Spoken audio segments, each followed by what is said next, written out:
Good morning all of you. Today in 12th class chemistry in chapter आज हम 12th chemistry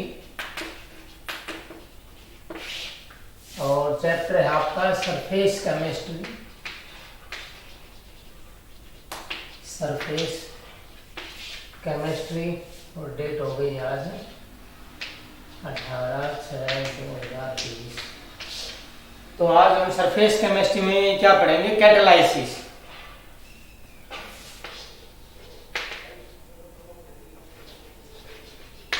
तो पहले तो आपको पता होना चाहिए कैटलिस्ट क्या होते हैं, जो आपकी रेट ऑफ रिएक्शन को चेंज कर देते हैं और खुद रिएक्शन में क्वांटिटेटिवली एंड केमिकली क्या रहते हैं? Unchange.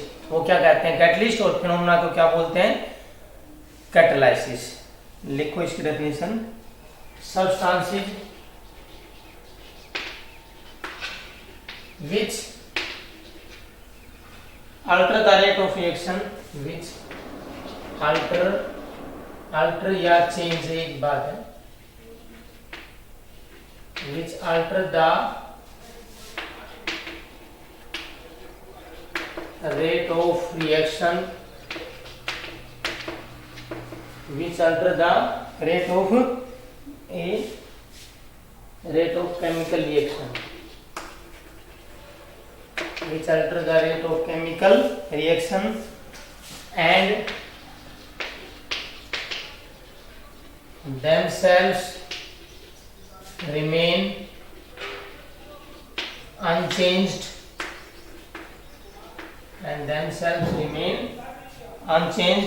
chemically and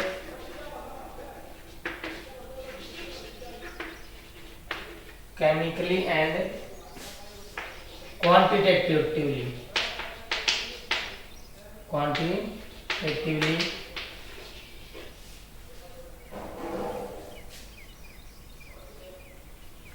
are known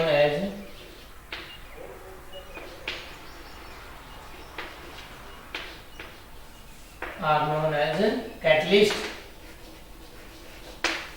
and phenomena।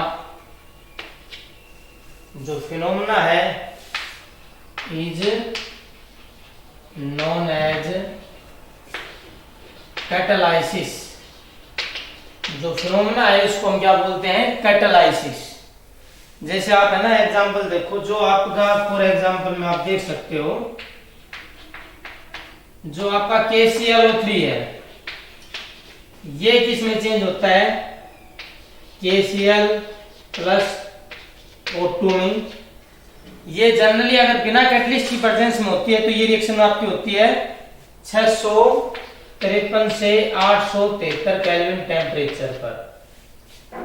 लेकिन यही रिएक्शन जब 2KClO3 है, ये किस में चेंज होता है? 2KCl plus 3O2।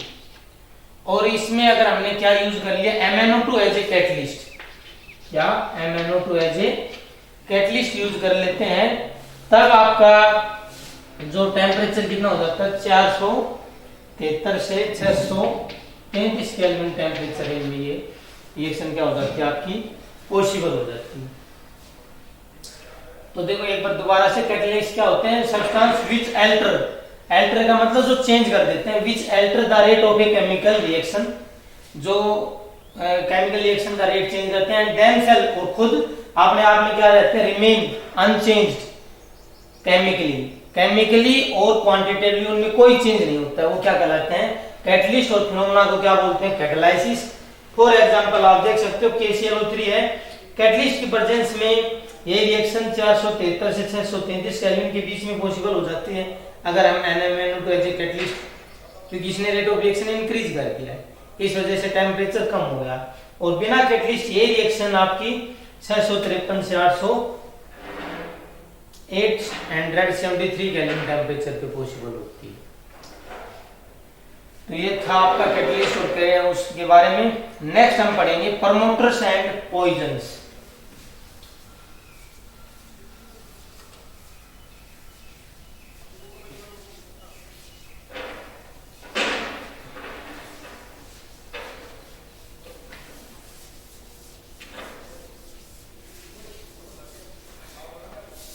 नेक्स्ट हम पढ़ेंगे promoters and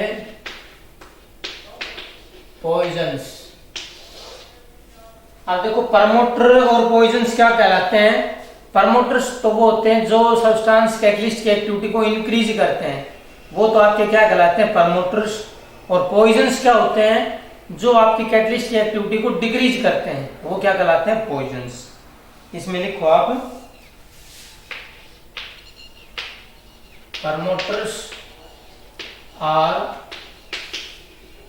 those substances which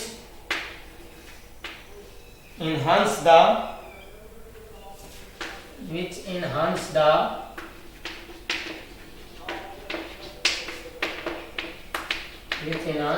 activity of a catalyst, while poisons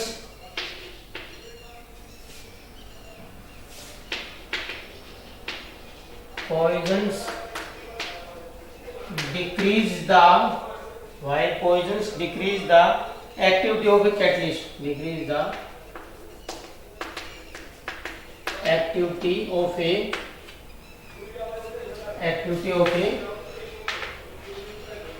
catalyst.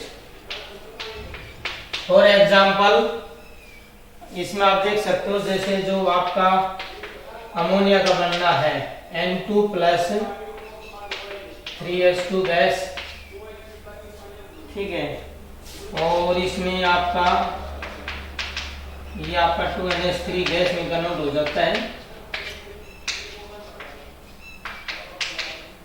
तो इसमें यहाँ पर आयरन तो आपका किसका काम करता है, कैटलिस्ट का काम करता है। आयरन तो किसका काम करता है, कैटलिस्ट का काम करता है। और मोलिब्डेनम आपका किसका काम करता है, प्रोमोटर का।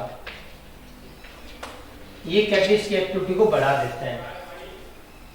तो प्रमोटर्स तो क्या होते हैं कि जैसे जो कैटलिस्ट की एक्टिविटी को इंक्रीज करते हैं वो प्रमोटर्स। पॉइजन्स क्या होते हैं जो कैटलिस्ट की एक्टिविटी को डिक्रीज करते हैं। और ये आपका एग्जांपल N2 प्लस 3H2, इसमें आयरन आपका एक्ट एज कैटलिस्ट और मोलिब्डेनम प्रोमोटर, क्योंकि ये इसकी एक्टिविटी को इंक्रीज कर देता है। नेक्स्ट हम पढ़ेंगे टाइप्स ऑफ कैटालाइसिस।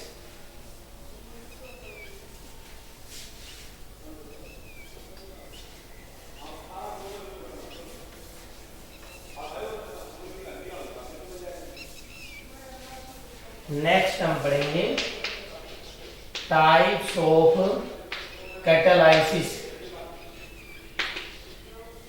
तो जो आपका कैटालाइसिस है वो दो तरह से होता है। एक तो होता है आपका होमोजीनियस कैटालाइसिस और एक आपका होता है हेट्रोजीनियस कैटालाइसिस। जो आपका कैटालाइसिस है वो दो तरह का होता है। एक तो होता है होमोजीनियस और एक होता है आपका हेट्रोजीनियस कैटालाइसिस। तो हम पहले पढ़ते हैं होमोजीनियस कैटालाइसिस के बारे में।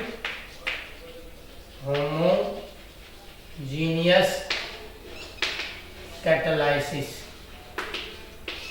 होमोजीनियस कैटालाइसिस क्या होता है, जब when the reactants and catalyst are in same phase. देखो, when the reactants and the catalyst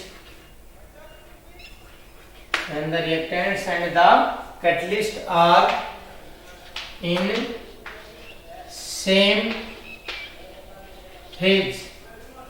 same phase का मतलब दैट इज लिक्विड और गैस। वो आपकी फेज लिक्विड भी हो सकती है और गैस भी हो सकती है। Then process is said to be process is called homogeneous catalysis.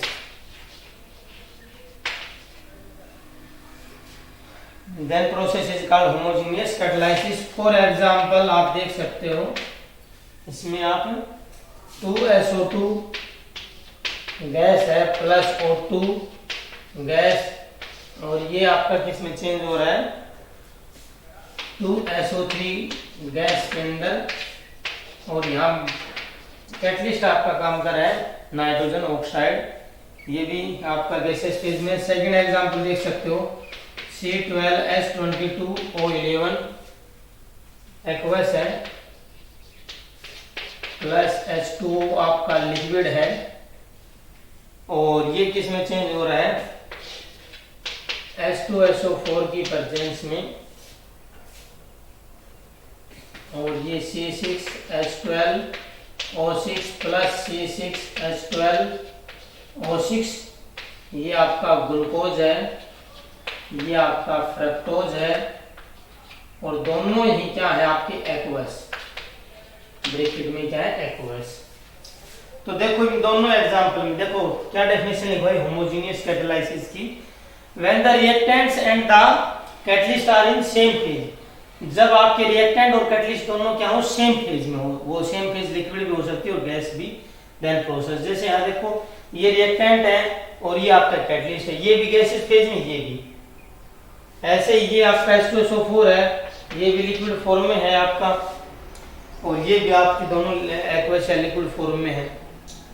तो दोनों सेम फेज में रिएक्टेंट्स और कैटलिस्ट, तो इस प्रोसेस को क्या बोलेंगे हम होमोजेनियस कैटालिसिस।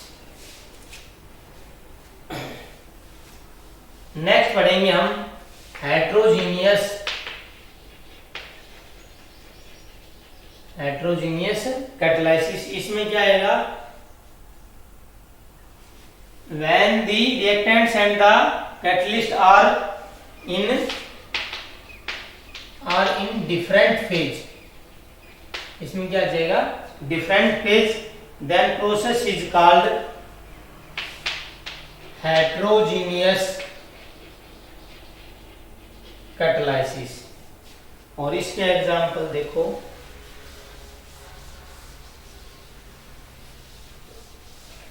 इसके एग्जांपल हम ले रहे हैं, जैसे आपका एक तो यही है 2SO2 गैस है प्लस O2 गैस, और यहाँ प्लेटिनम एज ए सॉलिड का रूप में काम कर रहा है, और ये 2SO3 गैस में।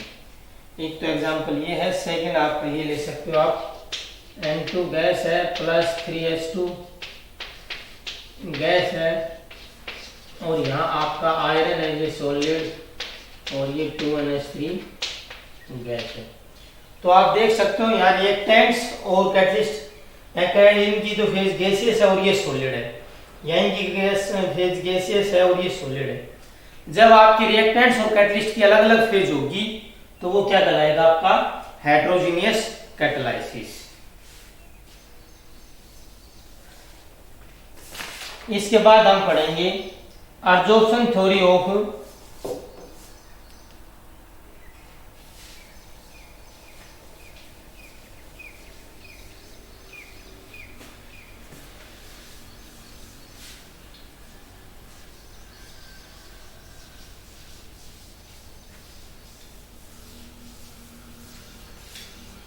नेक्स्ट हम पढ़ेंगे इसमें absorption theory of heterogeneous catalysis. Absorption theory of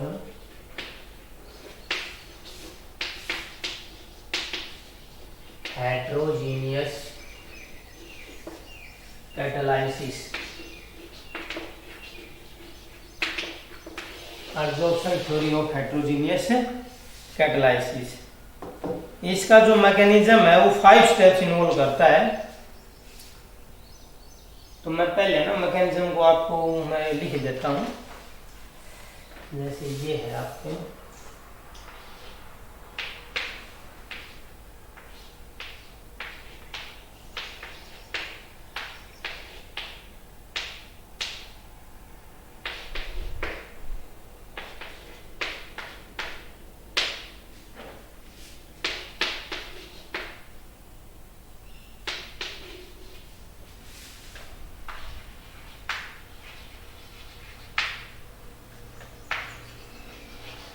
ये कैटलिस्ट सरफेस फ्री वैलेंसीज, ये आपका catalyst surface having free valencies, ये आपके हैं reacting molecules.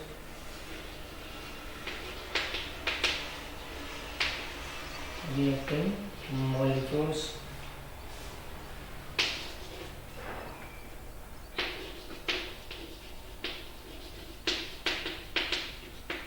absorption of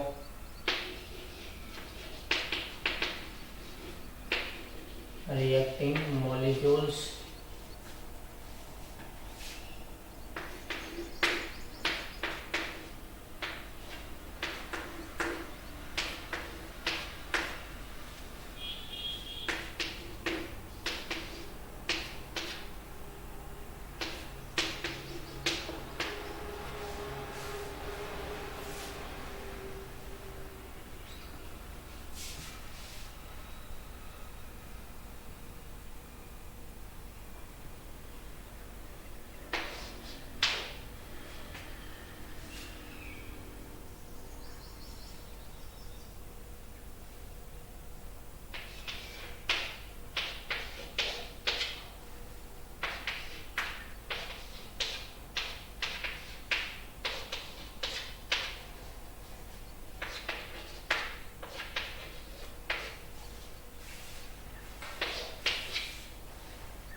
desorption of product molecules, product molecules,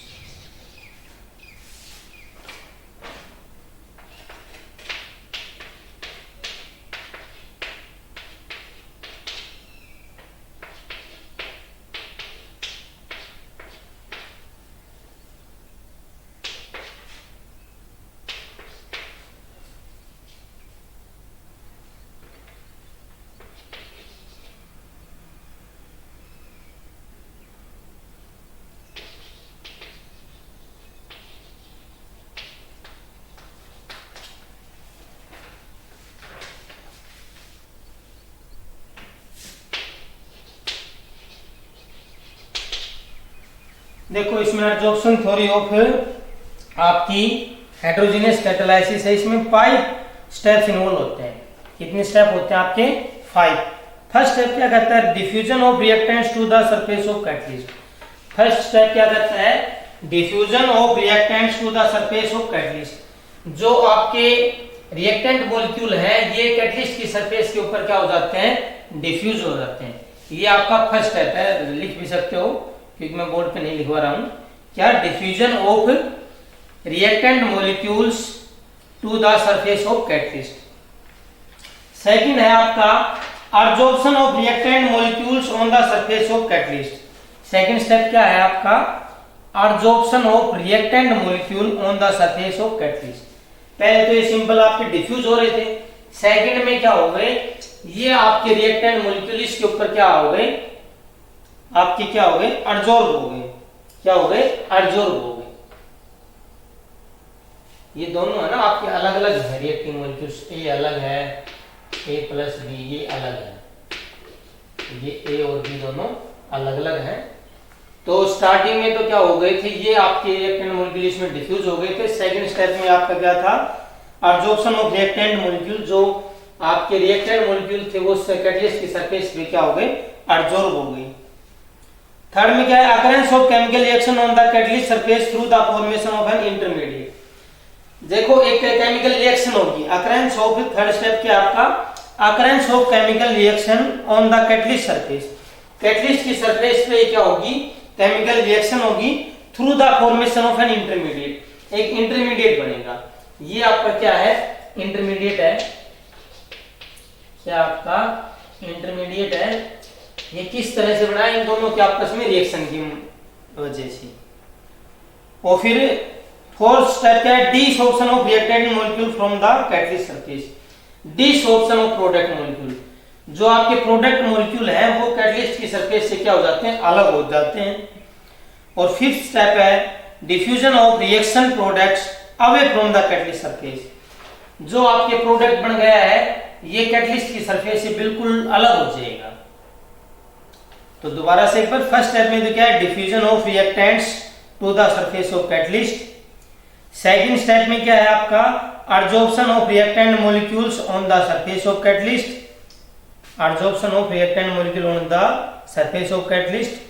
third step में है आपका occurrence of chemical reaction on the catalyst surface through formation of an intermediate, occurrence of chemical reaction on the catalyst surface through formation of an intermediate।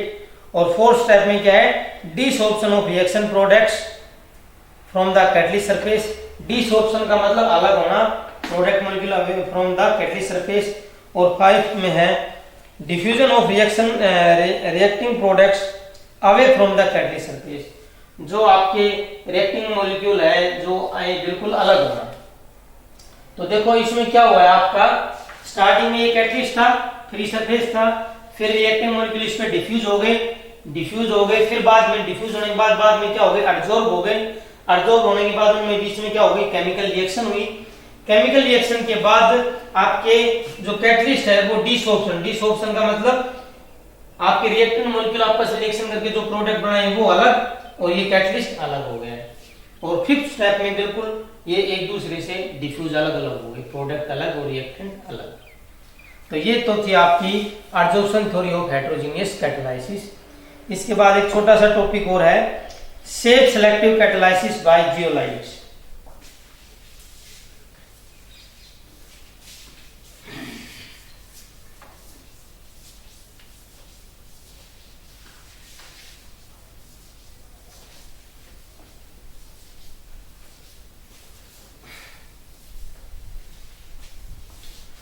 Safe selective catalysis,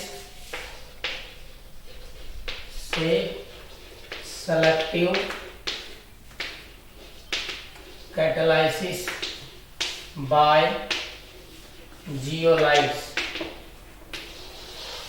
safe selective catalysis में क्या कह रहा है, the catalytic reaction,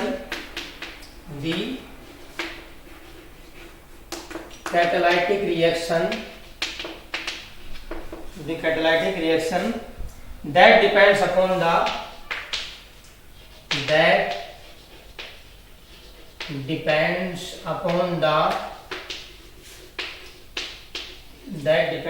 the pore structure of the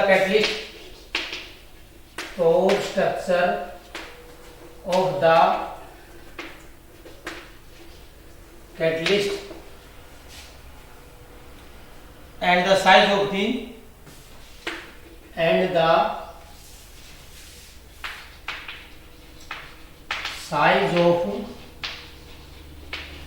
reactant and product molecules is called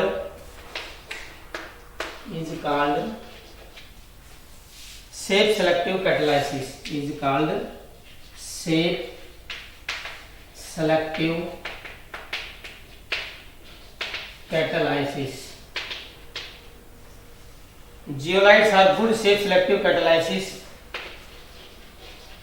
Zeolites are good safe selective catalysis due to honeycomb-like structure.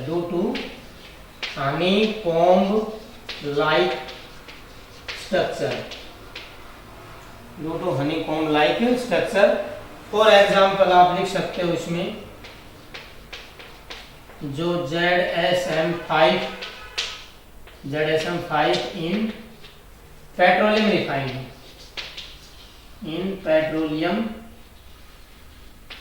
refining, देखो safe selective catalysis क्या होते हैं, the catalytic reaction, जो आपकी catalytic की reaction किसके ऊपर depend करती है, pore structure of the catalyst, कि उसकी कैटलिस्ट की जो स्ट्रक्चर है उसमें कितने पोर्स हैं, क्योंकि जितने ज्यादा पोर्स होंगे उतने ज्यादा सरफेस एरिया होगा, and the size of the reactant and product molecule, और जो साइज है उसके ऊपर डिपेंड करते हैं। वैसे आपका रिएक्टेंट के जो मॉलिक्यूल का साइज कितना बड़ा है छोटा है और pore structure of the catalyst पे डिपेंड करता है, उसको हम बोलते हैं सेफ सेलेक्टिव, क्योंकि ये सेफ पे भाई देखो जिस हिसाब के पोर होंगे कैटलिस्ट में उसी हिसाब का तो रिएक्टेंट का मॉलिक्यूल जा सकता है, तो ये सेफ के हिसाब से सेलेक्ट कर रहे हैं, तो इसलिए इसको बोलेंगे सेफ सेलेक्टिव कैटालाइसिस। जियोलाइट्स हैं ये गुड सेफ सेलेक्टिव कैटलिस्ट होते हैं, क्यों? क्योंकि इनकी हनीकॉम्ब लाइक स्ट्रक्चर होती है। और जैसे आपका ZSN5 है ये पेट्रोलियम रिफाइनिंग में जो है ये यूज होता है।